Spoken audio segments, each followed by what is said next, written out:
अच्छा जी।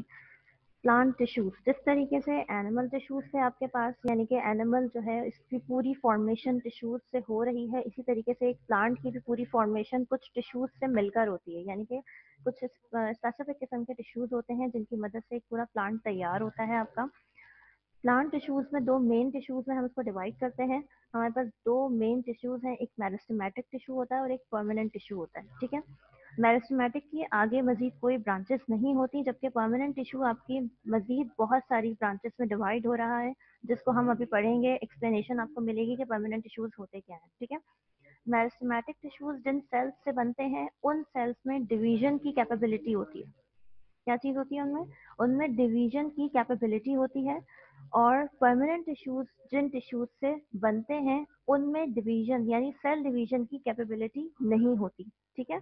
यानी कि उनमें मजीद डिवीजन पॉसिबल नहीं है। मेरिस्टेमेटिक टिश्यूज मजीद डिवाइड होते हैं, परमानेंट टिश्यूज मजीद डिवाइड नहीं होते। इसी वजह से मेरिस्टेमेटिक टिश्यूज को आप ग्रोथ टिश्यूज भी कह सकते हैं, ग्रोथ सेल्स भी कह सकते हैं। क्योंकि आप ये बात जानते हैं कि किसी भी ऑर्गेनिज्म की ग्रोथ होती है तो उसी से उसकी हाइट इंक्रीज होती है, उसी से उसका साइज इंक्रीज होता है। इसी तरीके से प्लांट्स में जो ग्रोथ इंक्रीज करने वाले या ग्रोथ के सेल्स होते हैं उन्हें आप मेरिस्टेमेटिक सेल्स के नाम से जानते हैं, ठीक है।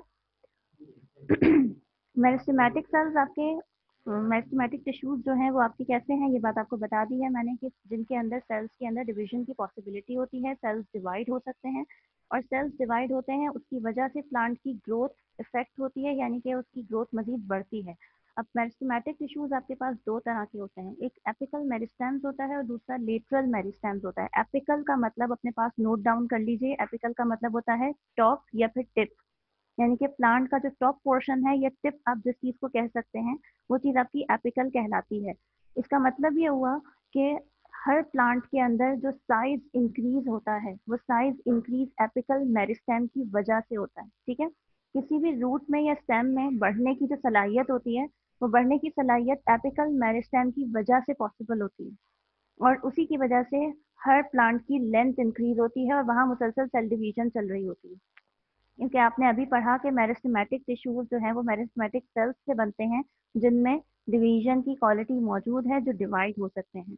ये जो कि समझ लें कि प्लांट की जो हाइट इंक्रीज हो रही है, ये हाइट इंक्रीज होने वाली जो ग्रोथ होती है इस ग्रोथ को आप प्राइमरी ग्रोथ कहते हैं, ठीक है। कौन सी ग्रोथ कहते हैं आप इसको? Primary growth. जब आप एक सीड प्लांट करते हैं यानी कि लगाते हैं, जमीन में बोते हैं, तो उसके बाद जब आप उसे पानी डालते हैं तो सबसे पहले क्या चीज होती है, उसके अंदर से एक शूट निकलना शुरू होती है। अब वो शूट धीरे धीरे साइज में इंक्रीज होना शुरू होती है। तो इसका मतलब ये हुआ कि उस वक्त कौन सी चीज काम कर रही है, उस वक्त आपका एपिकल मेरिस्टेम काम कर रहा है, जिसकी वजह से प्लांट का साइज इंक्रीज हो रहा है। और उस वक्त प्लांट में कौन सी ग्रोथ हो रही है? प्राइमरी ग्रोथ हो रही है, ठीक है। प्राइमरी ग्रोथ होने के बाद सेल की हाइट बढ़ने के बाद अब सेल लेटरल साइड से बढ़ना शुरू होगा। लेटरल यानी कि अपने आसपास से मजीद शाखें निकालेगा, उसमें से मजीद पत्ते निकलेंगे। उसमें अगर ट्रंक है, वो दरख्त है, तो उसका ट्रंक मजीद मोटा होना शुरू होगा। तो ये वाली जो आपकी सेल डिवीजन हो रही है, ये वाली जो आपकी ग्रोथ है, इसे आप सेकेंडरी ग्रोथ कहते हैं। और ये ग्रोथ किसकी वजह से पॉसिबल होती है? ये लेटरल मेरिस्टेम्स की वजह से पॉसिबल होती है। यानी कि जमीन से ऊपर की तरफ अगर जा रहा है तो एपिकल मेरिस्टेम की वजह से जा रहा है। और साइड से अगर अपनी समझ लें हेल्थ को या अपने मोटेपन को इंक्रीज कर रहा है, तो वो चीज किसकी वजह से हो रही है? लेटरल मेरिस्टेम्स की वजह से हो रही है, जिसको आप सेकेंडरी ग्रोथ भी कहते हैं, ठीक है। यहाँ पे ग्रिथ का वर्ड यूज हुआ हुआ है, इसकी स्पेलिंग बुक में गलत है। इसकी असल स्पेलिंग है GIRTH, गिर्थ, ठीक है। गिर्थ किस चीज को कहते हैं? आप गिर्थ आप किसी भी चीज की मोटाई को कहते हैं, यानी चौड़ान जो कहलाती है। कि अगर किसी प्लांट के पार्ट्स में चौड़ान बढ़ रही है तो वो चौड़ान उसकी क्या कहलाएगी? सेकेंडरी ग्रोथ कहलाएगी, जो हो रही है लेटरल मेरिस्टेम्स की वजह से, ठीक है। नेक्स्ट आपके पास है परमानेंट टिश्यूज। अब परमानेंट टिश्यूज क्या है? परमानेंट का मतलब ये होता है जो मुस्तकिल रहने वाली चीज होती है, ठीक है। यानी कि परमानेंट टिश्यूज आपके ओरिजिनेट मेरिस्टेमेटिक टिश्यूज से ही होते हैं, क्योंकि ग्रोथ तो असल चीज है, ग्रोथ हो गई प्लांट की। अब ग्रोथ होने के बाद जो अंदर के मजीद फंक्शंस चल रहे हैं, वो तमाम फंक्शंस चलाने के लिए भी किसी खास किस्म के टिश्यू का होना जरूरी है। तो वो जो अंदर के फंक्शंस चलाए जाते हैं वो किसकी मदद से होते हैं? परमानेंट टिश्यूज की मदद से होते हैं, ठीक है। ये जो परमानेंट टिश्यूज तैयार होते हैं, ये जिन सेल्स से तैयार होते हैं वो सेल्स आपके पास कौन से सेल्स होते हैं? वो आपके परमानेंट सेल्स कहलाते हैं या पेरेन्काइमेटोस सेल्स कहलाते हैं। जिनके अंदर इंटरसेल्यूलर स्पेसेस मौजूद होती हैं। इंटरसेल्यूलर इससे पहले बताया था आपको एक दफा। इंटरसेल्यूलर का मतलब ये होता है कि आपके पास बहुत सारे सेल्स एक जगह पर मौजूद हैं, ठीक है। उन सेल्स के दरमियान में जो गैप होगा वो उसका इंटरसेल्यूलर स्पेस कहलाएगा, ठीक है। और सेल्स के दरमियान में अगर गैप नहीं है तो वो आपके पास इंट्रासेल्यूलर स्पेस कहलाती है।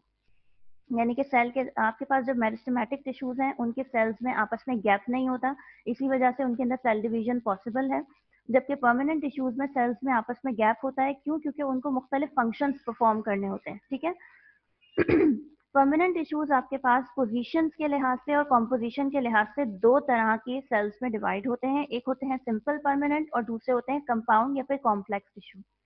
सिंपल जो बिल्कुल सादे हैं, सिंपल का मतलब क्या है आपके पास, जिसके अंदर सिर्फ एक तरह के सेल्स मौजूद हों। अगर आपको कुछ याद आए तो कल जब हम एनिमल टिश्यूज पढ़ रहे थे तो उसमें हमने आपके पास जो एपिथेलियल थे उस एपिथेलियल में भी आपने सिंपल और स्ट्रेटिफाइड की टाइप्स पढ़ी थी। तो सिंपल का मतलब क्या था, सिंगल लेयर था।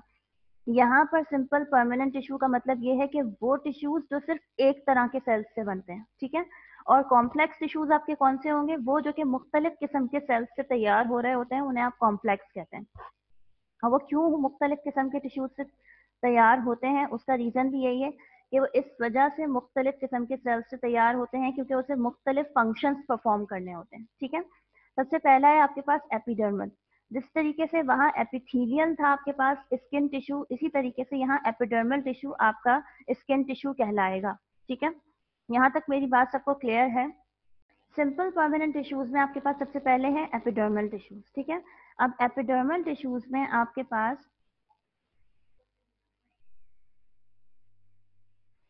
एपिडर्मल टिश्यूज आपके पास किस चीज से बन रहे हैं, सिंगल लेयर ऑफ सेल्स से तैयार हो रहे हैं जो कि आपके प्लांट की पूरी बॉडी को कवर कर रहे हैं, ठीक है। प्लांट की जो पूरी बॉडी है उसको कवर कौन से टिश्यूज कर रहे हैं, एपिडर्मल टिश्यूज कर रहे हैं, क्योंकि ये प्लांट की समझ लें स्किन है। इसके बाहर की जो हार्ड स्किन होती है या सॉफ्ट स्किन होती है, वो दोनों स्किन किससे तैयार हो रही होती है, एपिडर्मल टिश्यूज से तैयार हो रही होती है, ठीक है। अच्छा, एपिडर्मल टिश्यूज जो हैं वो एक तरह से बैरियर का काम करते हैं। बैरियर का मतलब ये होता है कि किसी भी चीज में जो रुकावट डालने वाली चीज होती है ना, यानी दरवाजा कह सकते हैं एक तरह से आप, तो उस चीज को आप बैरियर कहते हैं। ये इंटरनल प्लांट टिश्यूज और इन्वायरमेंट के दरमियान में एक बैरियर है।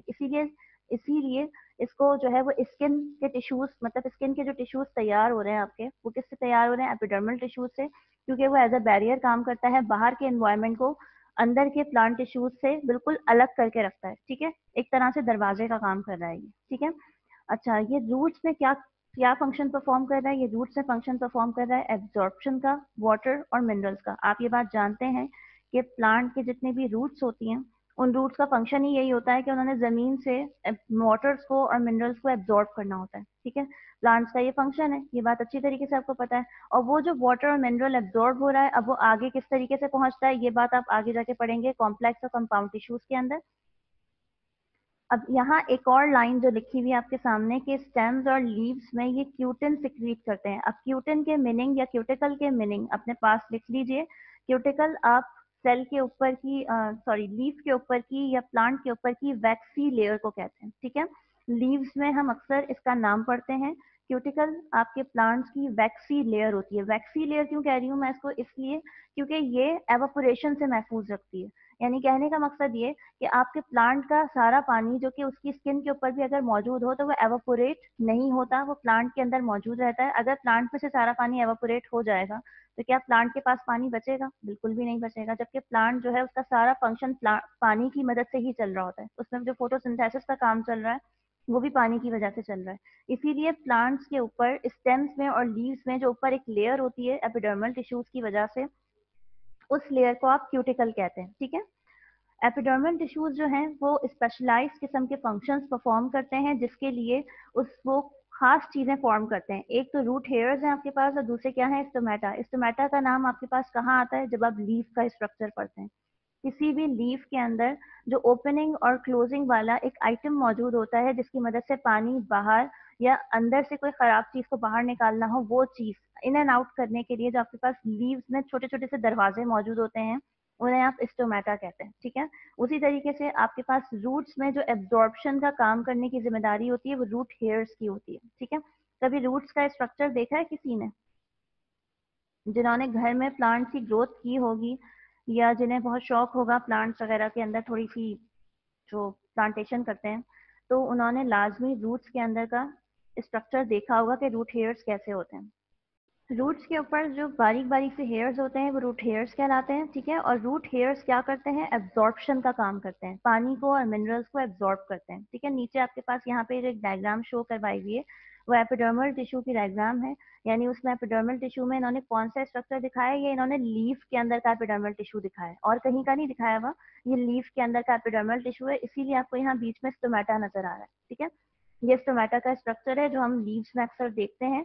और बस इतना याद रखना है आपने कि आपके प्लांट की जो ऊपर की स्किन है वो स्किन किससे फॉर्म होती है, एपिडर्मल टिश्यूज से फॉर्म होती है। प्लांट्स के ऊपर की स्किन चाहे वो लीव हो, स्टेम हो या रूट हो, ठीक है। तीन मेन पार्ट्स हैं जो हमेशा प्लांट्स में पड़ते हैं, रूट, स्टेम एंड लीव्स।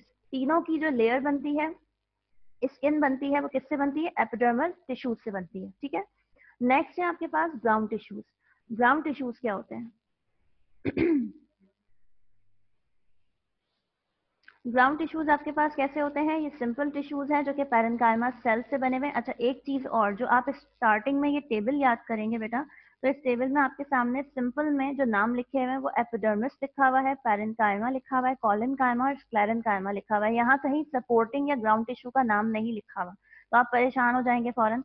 तो परेशान बिल्कुल भी नहीं होना है आपने। ये जो पैरेन्काइमा है आपका, ये ग्राउंड टिश्यू कहलाता है, और ये कॉलेनकाइमा और स्क्लेरेन्काइमा आपका सपोर्टिंग टिश्यू कहलाता है, ठीक है।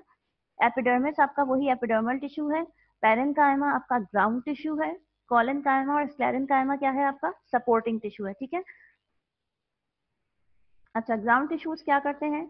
ग्राउंड टिश्यूज पैरेन्काइमा सेल्स से बनते हैं, और पैरेन्काइमा सेल्स की तादाद आपके पूरे प्लांट में बहुत ज्यादा होती है, ठीक है। पैरेन्काइमा सेल्स आपके किस तरह के स्ट्रक्चर के होते हैं? स्फेरिकल शेप के होते हैं। स्फेरिकल का मतलब होता है राउंड, ठीक है। स्फेरिकल शेप के होते हैं लेकिन फ्लैट होते हैं, यानी कि चपटे से सेल्स होते हैं, ठीक है।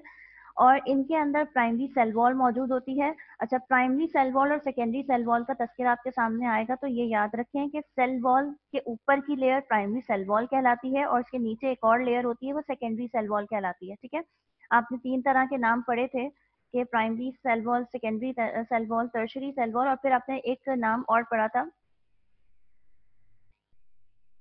मिडरिप का नाम आपके सामने आता है। तो ये जो सारी सेल वॉल्स होती हैं, ये प्लांट के सेल्स के ऊपर के स्ट्रक्चर की बात हो रही है। सेल वॉल आप जानते हैं किसको कहते हैं? प्लांट सेल्स के अंदर जो ऊपर लेयर मौजूद होती है, जो एक दीवार मौजूद होती है सेल की, वो सेल वॉल कहलाती है। जो पहली लेयर होगी वो प्राइमरी कहलाएगी, जो दूसरी लेयर होगी वो सेकेंडरी कहलाएगी। इन्होंने क्या कहा कि पैरेन्काइमा सेल्स में प्राइमरी सेल वॉल्स होती हैं, उनके अंदर बहुत बड़े बड़े वैक्यूल्स होते हैं जो कि क्या काम करते हैं, फूड की स्टोरेज का काम करते हैं, यानी कि फूड को स्टोर करके रखते हैं। वैक्यूल का फंक्शन आपने ऊपर, जब हम ऑर्गेनील्स को डिस्कस कर रहे थे, तब आपने पढ़ा था कि वैक्यूल का फंक्शन ये होता है कि वो सेल के खाने को स्टोर करके रखता है, ठीक है। आपके पास प्लांट्स में वैक्यूल्स का साइज बहुत बड़ा बड़ा होता है, ये भी आपने पढ़ा था, ठीक है। तो ये जितना भी फूड स्टोर करने की जिम्मेदारी है किसकी है? वैक्यूल की है। लीव्स में आप पैरेन्काइमा सेल्स को किस नाम से जानते हैं? मीजोफिल के नाम से जानते हैं। और ये वो जगह है जिस जगह पर फोटोसिंथेसिस का काम होता है, ठीक है। प्लांट्स में जो लीव्स हैं, उन लीव्स में जो आपके ये ग्राउंड टिश्यूज हैं, जो पैरेन्काइमा सेल्स हैं, इनको मीजोफिल के नाम से जाना जाता है, और ये वो जगह है जहाँ फोटोसिंथेसिस का काम होता है। और दूसरे प्लांट के जो मुख्तलिफ हिस्से हैं, उन मुख्तलिफ हिस्सों में प्रोटीन सिंथेसिस का काम, रेस्पिरेशन का काम जहाँ हो रहा है, वो भी इन्हीं पैरेन्काइमा सेल्स के अंदर होता है, ठीक है। ये सेल्स की बात हो रही है, सेल के अंदर की बात हो रही है। ये बात आप बार बार आपके सामने तस्करा आता रहता है कि प्लांट सेल्स के अंदर प्रोटीन सिंथेसिस होता है, सेल्स के अंदर जो है वो रेस्पिरेशन का काम होता है, यानी जो ऑक्सीजन इनहेल की जाती है उस ऑक्सीजन को इस्तेमाल किया जाता है। तो ये उन्हीं चीजों की बात हो रही है, ठीक है। एनिमल सेल्स में आपके पास मुख्तलिफ सेल्स होते हैं, लेकिन प्लांट सेल्स में जो सेल्स के नाम आपके पास आ रहे हैं, वो किस किस के नाम आए हैं? अभी आपके पास पैरेन्काइमा सेल का नाम आया है, जो कि पूरे प्लांट में अबंडेंट फॉर्म में है, यानी कि बहुत ज्यादा है। और इस सेल के अंदर फूड स्टोरेज का काम भी हो रहा है, इस सेल के अंदर फोटोसिंथेसिस का काम भी हो रहा है, और इस सेल के अंदर रेस्पिरेशन और प्रोटीन सिंथेसिस का काम भी हो रहा है, ठीक है। नेक्स्ट आपके पास है सपोर्टिंग टिश्यूज। ठीक है, सपोर्टिंग का मतलब ये होता है कि वो जो कि सपोर्ट प्रोवाइड करे, जो कि खड़ा रखने में मदद करे। तो सपोर्टिंग टिश्यू जो है वो क्या करता है, प्लांट की स्ट्रेंथ को और उसकी फ्लेक्सिबिलिटी को बढ़ाता है। स्ट्रेंथ का मतलब होता है ताकत, यानी कि कितना ताकतवर है आपका पौधा, और कितना फ्लेक्सिबल है, यानी कि कितनी ग्रोथ उसके अंदर हो सकती है। ठीक है, उसको आप कहते हैं कि ये चीज किससे बनती है, सपोर्टिंग टिश्यूज की मदद से बनती है। सपोर्टिंग टिश्यूज आपके पास दो तरह के हैं, कॉलेनकाइमा टिश्यू और स्क्लेरेनकाइमा टिश्यू। नीचे यहाँ इनकी डायग्राम्स दी हुई हैं, जो इनकी सेल्स की अरेंजमेंट दिखाई हुई है कि सेल्स इस तरीके से अरेंज हुए हुए होते हैं स्क्लेरेनकाइमा टिश्यू में और कॉलेनकाइमा टिश्यू के अंदर। अच्छा जी, कॉलेनकाइमा टिश्यू क्या है? कॉलेनकाइमा टिश्यू जो है वो कॉर्टेक्स के अंदर पाए जाते हैं। अब ये कॉर्टेक्स क्या है, फौरन आपके दिमाग में आएगा। अगर आपको याद हो तो मतलब पहले जो आपकी ऑनलाइन क्लासेस हुई थी, जैसे मैंने आपको ब्रासिका के स्ट्रक्चर में रूट, स्टेम और लीफ के जो टीएस दिखाए थे, टीएस का मतलब होता है ट्रांसवर्स सेक्शन। ठीक है, अगर नहीं याद है तो कोई मसला नहीं है, पुराने लेक्चर्स पढ़े हुए हैं, लिंक प्रोवाइड किया हुआ है आपको, वहां से पुराना लेक्चर सुन सकते हैं आप। उसमें आपको जब उसका टीएस दिखाया था तो उस ट्रांसवर्स सेक्शन में ऊपर की लेयर के बाद जो नीचे लेयर बनी हुई थी उसका नाम लिखा हुआ था कि वो नीचे की लेयर कॉर्टेक्स कहलाती है। ऊपर की लेयर क्या है, आपकी एपिडर्मिस है, नीचे की लेयर आपकी कॉर्टेक्स कहलाती है। ठीक है, ये जो कॉर्टेक्स बनती है ये किससे बनती है, कॉलेनकाइमा टिश्यूज की मदद से बनती है। ठीक है, और ये जो है प्लांट की यंग स्टेम्स में कहाँ पाया जाता है, यंग स्टेम्स में पाया जाता है, और उसके अलावा लीव्स की मिडरिप्स में पाया जाता है। लीफ की मिडरिप क्या होती है, जब आपके सामने एक पत्ता मौजूद होता है तो उस पत्ते के सेंटर में एक बड़ी सी मोटी सी लाइन जा रही होती है। ठीक है, आप सबने देखा होगा लीफ का स्ट्रक्चर, उस लीफ में सेंटर में एक मोटी सी लाइन होती है, उस मोटी सी लाइन को आप मिडरिप कहते हैं। ठीक है, वो जो मिडरिप है वो किससे फॉर्म होती है, कॉलेनकाइमा टिश्यूज से फॉर्म होती है। और फ्लावर्स के अंदर जो पेटल्स होते हैं, यानी जो आपके फ्लावर्स हैं, फूल हैं, उनके ऊपर की जो कलरफुल से पेटल्स हैं, वो कलरफुल से पेटल्स भी इन्हीं कॉलेनकाइमा टिश्यूज की मदद से फॉर्म होते हैं। ठीक है, ये सेल्स कैसे होते हैं, ये सेल्स इलोंगेटेड होते हैं। इलोंगेटेड का मतलब होता है लंबे होना। ठीक है, और ये क्या होते हैं, ये थिक भी होते हैं। यानी थिक का मतलब ये होता है कि इनके अंदर जो सेल वॉल है वो कैसी होगी, मोटी होगी। इसी वजह से ये सेल्स आपको जो है वो इलोंगेटेड लंबे से मिलेंगे, लेकिन थोड़े थिक होंगे सेल वॉल की वजह से। इनके अंदर फ्लेक्सिबिलिटी होती है, और ये क्या करते हैं, ये प्लांट के मुख्तलिफ ऑर्गन्स जो हैं उनको सपोर्ट करने के काम आते हैं। फ्लेक्सिबिलिटी अभी पीछे बताया था, फ्लेक्सिबिलिटी का मतलब ये होता है कि वो चीज़ जिसमें बढ़ने की सलाहियत हो, जो बड़ी हो सकती हो। ठीक है, जैसे आपका फ्लावर है, जब बर्ड की फॉर्म में होता है, यानी एक कली की फॉर्म में होता है, तो बहुत छोटे साइज का होता है, लेकिन जब वो ओपन हो जाता है तो उसका साइज अच्छा खासा इंक्रीज हो जाता है। सेकंड, जब आप उसको टच करते हैं, किसी भी फ्लावर के पेटल को टच करेंगे तो वो आपको फ्लैशी स्ट्रक्चर में महसूस होगा। तो वो जो फ्लैशी टेक्सचर उसके अंदर आता है वो किसकी वजह से आता है, कॉलेनकाइमा टिश्यूज की वजह से आता है। ठीक है, क्या पढ़ा हमने, कॉलेनकाइमा टिश्यूज कहाँ पाए जाते हैं, कॉलेनकाइमा टिश्यूज यंग स्टेम्स के कॉर्टेक्स में पाए जाते हैं। यंग स्टेम का मतलब ये हुआ कि अभी अभी जो पौधा ग्रो होना शुरू हुआ है, उसकी एक छोटी सी स्टेम निकली है, तो स्टेम के कॉर्टेक्स में पाया जाता है। ठीक है, और लीव्स के मिडरिप्स में पाया जाता है, फ्लावर्स के पेटल्स में पाया जाता है। इसका स्ट्रक्चर कैसा होता है कि ये इलोंगेटेड होता है, और इसकी सेल वॉल बहुत मोटी होती है। ये फ्लेक्सिबल होता है, और इसका फंक्शन ये है कि तमाम ऑर्गन्स जो पूरे प्लांट में पाए जाते हैं उनको सपोर्ट करता है। इसके बाद नेक्स्ट है आपके पास स्क्लेरेनकाइमा टिश्यूज। ठीक है, स्क्लेरेनकाइमा टिश्यूज क्या है आपके पास, स्क्लेरेनकाइमा टिश्यूज उन सेल्स से बनते हैं कि जिन सेल्स के अंदर रिजिडिटी होती है। रिजिडिटी किस चीज को कहते हैं, रिजिड का मतलब ये होता है कि वो चीज जो बिल्कुल खिंच के एकदम टाइट हुई हो, उसको आप रिजिड कहते हैं। ठीक है, ये ऐसे सेल से बनता है कि जिनकी सेकेंडरी वॉल जो है बहुत ज्यादा, सेल वॉल जो है वो बहुत ज्यादा रिजिड होती है, यानी कि बहुत ज्यादा स्ट्रिक्ट हुई भी होती है, खिंची भी होती है, जिससे मजीद फ्लेक्सिबिलिटी नहीं होती, एक ही फॉर्म में रहेगी। इसकी सेल वॉल जो है वो बहुत ज्यादा हार्ड होती है, और ये समझ लें कि ये वो कंपोनेंट है जो कि प्लांट के अंदर वुड बनाता है। वुड का मतलब ये लकड़ी, यानी समझ लें जो आपके प्लांट में, आपके ट्रीज में जो ट्रंक होता है, या फिर आपके नॉर्मल प्लांट्स के अंदर जो स्टेम, मोटा सा स्टेम होता है, हार्ड स्टेम जिसको आप कहते हैं, तो वो जो हार्ड स्टेम बनता है वो स्क्लेरेनकाइमा टिश्यूज की मदद से बनता है। स्क्लेरेनकाइमा सेल्स जो होते हैं वो इलोंगेट नहीं होते, और ज्यादातर उनमें से डेड होते हैं। ठीक है, डेड का मतलब ये हुआ कि यानी जो लकड़ी है, उस लकड़ी के अंदर से कोई सेल वेल नहीं गुजर रहे होंगे, कोई मतलब कोई चीज उसके अंदर से नहीं गुजर रही होगी, वो सिर्फ एक लकड़ी है, डेड सेल है। अगर आप उस लकड़ी को तोड़ भी देंगे तो उसको तोड़ने से आपके प्लांट को कोई इफेक्ट नहीं होगा, आपका प्लांट मजीद ग्रो करना शुरू कर देगा। जो अलाइव पार्ट्स होते हैं, जो कि समझ लें कि वो चीज़ जो कि ग्रोथ में हेल्प कर रही है, अगर आप उस चीज़ को प्लांट के अंदर से निकाल देंगे तो प्लांट आपका डैमेज हो जाएगा। लेकिन प्लांट के वो हिस्से जो कि डेड पार्ट होते हैं, जैसे उसकी लकड़ी है या उसके तने, उसकी ब्रांचेस हैं, उन्हें अगर आप निकाल देंगे तो वो निकालने से आपका प्लांट जो है वो डेड नहीं होगा, वो मजीद ग्रो करना शुरू हो जाएगा। ठीक है बेटा, आपने ये पढ़ा था कि अच्छा, आपने ये पढ़ा था कि सेल वॉल जो बनती है वो सेल्यूलोज और पैक्टिन से बनती है। ठीक है, याद है ना आपको ये बात? सेल्यूलोज और पैक्टिन से बनती है। वो जो सेल्यूलोज है आपका, वो लिग्निन कहलाता है। ठीक है, जो आपके प्लांट का सेल्यूलोज है वो लिग्निन कहलाता है, इसीलिए उसका तस्करा यहाँ पर आया आपके सामने कि जो आपके स्क्लेरेंकाइमा टिश्यूज हैं उनकी जो सेल वॉल बनी हुई है वो किससे बनी हुई है? लिग्निन से बनी हुई है। Lignin means cellulose. बीच में कट रही थी आवाज, कोई मसला नहीं है। अब आपको आवाज क्लियर आ रही है, बहुत अच्छी बात है। लेक्चर आपको मिल जाएगा, अगेन सुन लीजिएगा, ताकि जहां मेरी आवाज जो है वो अटकी है तो वो चीज फिर आपको उसमें आप सुन लें। ठीक है, अच्छा जी। नेक्स्ट आपके पास जो है वो है कंपाउंड और कॉम्प्लेक्स टिश्यूज, यानी कि वो टिश्यूज जिनके अंदर एक तरह के सेल्स नहीं होते बल्कि उससे ज्यादा सेल्स पाए जाते हैं। ठीक है, तो उसको आप कहते हैं कंपाउंड और कॉम्प्लेक्स टिश्यू। नेक्स्ट है आपके पास कंपाउंड टिश्यूज। कंपाउंड टिश्यूज में आपके पास, आपको पता है कि ये वो टिश्यूज होते हैं जो कि एक नहीं बल्कि एक से ज्यादा टाइप के सेल्स से बनते हैं। ठीक है, अच्छा, कंपाउंड टिश्यूज आपके पास दो तरह के होते हैं, जाइलम टिश्यू और फ्लोएम टिश्यू। जो कहाँ पाए जाते हैं? वेस्कुलर प्लांट्स में पाए जाते हैं। वेस्कुलर प्लांट्स आपके कौन से होते हैं? वो प्लांट्स मतलब जिनके अंदर एक प्रॉपर पूरा स्ट्रक्चर चलता है, जिसकी मदद से वाटर्स और मिनरल्स ऊपर से नीचे ट्रांसफर होते हैं। ठीक है, यानी जितने भी आपके हायर प्लांट्स होते हैं उन तमाम हायर प्लांट्स में जाइलम टिश्यू और फ्लोएम टिश्यू पाया जाता है। हायर प्लांट्स आप उनको कहते हैं जिनका एक प्रॉपर स्ट्रक्चर हो, जिसमें रूट, स्टेम, लीफ सब कुछ मौजूद हो, वो आपके हायर प्लांट्स कहलाते हैं।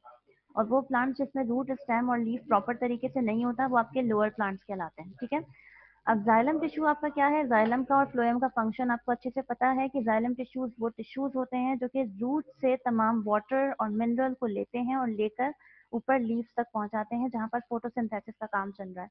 और फिर उसके बाद जब फोटोसिंथेसिस का काम हो जाता है, पूरी एक समझ लें कि उसका फूड फॉर्म हो जाता है, एक प्लांट का फूड फॉर्म हो जाता है, तो फूड फॉर्मेशन के बाद उन तमाम चीज़ों को पूरे प्लांट में डिस्ट्रीब्यूट करने की जिम्मेदारी, तमाम ऑर्गन्स तक पहुंचाने की जिम्मेदारी फ्लोएम टिश्यू की होती है। ठीक है, अच्छा, जाइलम टिश्यू जो है उसके अंदर आपके पास उसकी सेकेंडरी जो सेल वॉल बनी हुई है वो भी लिग्निन की मदद से बनी हुई है, सेल्यूलोज की मदद से बनी हुई है। इसी वजह से वो थिक होती है और रिजिड होती है, यानी कि बिल्कुल मोटी सी होगी और रिजिड होगी। इसीलिए जाइलम टिश्यूज को हम नॉर्मली जाइलम को डेड सेल्स कहते हैं, डेड टिश्यू कहते हैं। ये वो पार्ट है, वो ट्रंक है पूरा का पूरा, कि जो आपके पास समझ लें कि डेड पार्ट कहलाता है प्लांट का। और इसको भी डेड पार्ट इसीलिए कहा जाता है क्योंकि इसके अंदर रिजिडिटी है, और ये जो है इसकी जो सेल वॉल बनी हुई है वो लिग्निन की मदद से बनी हुई है। ठीक है, अच्छा, ये क्या काम कर रहा है? ये प्लांट बॉडी को सपोर्ट करने का काम करता है, यानी कि प्लांट एक जो पूरा खड़ा हुआ है ये उसी ट्रंक की मदद से खड़ा हुआ होता है। ठीक है, जाइलम टिश्यूज जो है आपके, वो दो चीजों में मौजूद है, वेसल्स में और ट्रैकाइड्स में मौजूद है। अब ये वेसल और ट्रैकाइड्स क्या है? वेसल जो है ये वो चीज है, मतलब वेसल आप समझ लें जो पाइप जैसा स्ट्रक्चर होता है उसको आप वेसल कहते हैं, यानी कि आपके जाइलम के अंदर से छोटे छोटे से पाइप जो है वो गुजर रहे होते हैं, जिनको आप वेसल्स कहते हैं।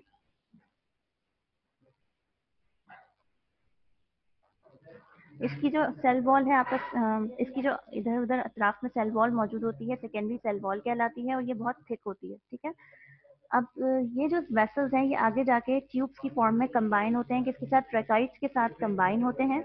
और ट्रैकाइड्स आपकी क्या है? एक समझ लें कि क्लास हमारे पास जाइलम टिश्यूज जो हैं उसके अंदर दो तरह के सेल्स पाए जाते हैं, एक आपके पास है वेसल्स और दूसरे हैं ट्रैकाइड्स। ठीक है, वेसल्स वो सेल्स हैं कि जिनके अंदर जो सेकेंडरी सेल वॉल है बहुत ज़्यादा थिक होती है, मोटी होती है, और ये जो सेल वॉल है ये आपस में किस चीज़ के साथ ज्वाइन हो रही है? ये सेल्स जो हैं ये समझ लें ट्यूब्स की फॉर्म में होते हैं, जैसे अभी बताया मैंने आपको कि वेसल्स ट्यूब के जैसे स्ट्रक्चर को आप कहते हैं। इस ये लंबी लंबी ट्यूब्स फॉर्म करते हैं, लॉन्ग ट्यूब्स फॉर्म करते हैं, और ट्रैकाइड्स किन सेल्स से बनते हैं? उन सेल्स से बनते हैं कि जो सिलेंडर शेप्स में होते हैं, यानी कि सिलेंडर का मतलब ये हुआ कि एक लंबी सी और पतली सी शेप के अंदर होते हैं और आपस में एक बंच की फॉर्म में अरेंज होते हैं, इसीलिए इनको ओवरलैपिंग कहा गया है। ओवरलैप का मतलब ये होता है कि एक सेल के ऊपर दूसरा सेल जो है वो आया हुआ हो, फिर दूसरे पे तीसरा आया हुआ हो, तो उनको आप कहते हैं कि ये ओवरलैपिंग एंड्स के साथ मौजूद होते हैं और ये सिलेंड्रिकल सेल्स होते हैं। इन दो सेल्स से मिलकर जाइलम टिश्यू बन रहा है। अब आपको मैं एक चीज याद दिला दूं कि यहाँ दो सेल्स का तस्करा क्यों आया है। आपने अभी डेफिनेशन पढ़ी थी कि कंपाउंड टिश्यू वो टिश्यू होता है जो एक नहीं बल्कि एक से ज्यादा टाइप के सेल्स से मिलकर बनता है, ठीक है। इसीलिए जाइलम टिश्यू आपके पास दो तरह के सेल्स से मिलकर बन रहा है, एक है वेसल्स और दूसरा है ट्रैकाइड्स, ठीक है। लास्ट है आपके पास फ्लोएम टिश्यू। फ्लोएम टिश्यू जिसमें अभी मैंने आपको बताया कि तमाम फूड मैटर जब तैयार हो जाता है तो उसको प्लांट की पूरी बॉडी में डिस्ट्रीब्यूट करने की जिम्मेदारी जो है वो किसकी होती है? फ्लोएम की होती है। और ये भी दो तरह के सेल्स से मिलकर बनता है, एक सीव ट्यूब सेल्स होते हैं और दूसरे कंपेनियन सेल्स होते हैं, ठीक है। सीव ट्यूब सेल्स जो है वो कैसे होते हैं? वो बड़े साइज के होते हैं लेकिन उनके अंदर छोटे छोटे से सुराख मौजूद होते हैं, इसलिए क्योंकि उनके अंदर से वाटर कंटेंट और मिनरल्स जो है वो गुजर सकें, इसीलिए ये छन्नी की तरह से बने हुए होते हैं, इसीलिए इसको सीव कहा जाता है, ठीक है। कंपेनियन सेल्स जो है वो कैसे सेल्स हैं? वो पेरेंकाइमोटस सेल्स हैं, जो कि आपके पास जो है वो बहुत समझ लें इलोंगेटेड सेल्स होते हैं। और आपके पास नैरो है। नैरो का मतलब ये होता है कि जो पतले से चपटे से हो या छोटे साइज के, उन्हें आप नैरो कहते हैं, ठीक है। और ये सीव ट्यूब्स के बिल्कुल साथ साथ अरेंज हुए हुए होते हैं, इसीलिए इनका नाम कंपेनियन सेल्स रखा हुआ है। कंपेनियन नॉर्मली आप साथी को कहते हैं, यानी कि ये सीव ट्यूब को एक तरह से सपोर्ट कर रहे हैं, उसके साथ साथ सारा काम कर रहे हैं, इसीलिए इन्हें कंपेनियन सेल्स कहा जाता है। और ये उसके साथ मिलकर क्या फंक्शन परफॉर्म कर रहे हैं कि नीचे से जितना भी इनको मटेरियल लीफ से मिल रहा है, उस मटेरियल को प्रॉपर तरीके से हर पार्ट में पहुंचाने की जिम्मेदारी किसकी है? फ्लोएम टिश्यू की है।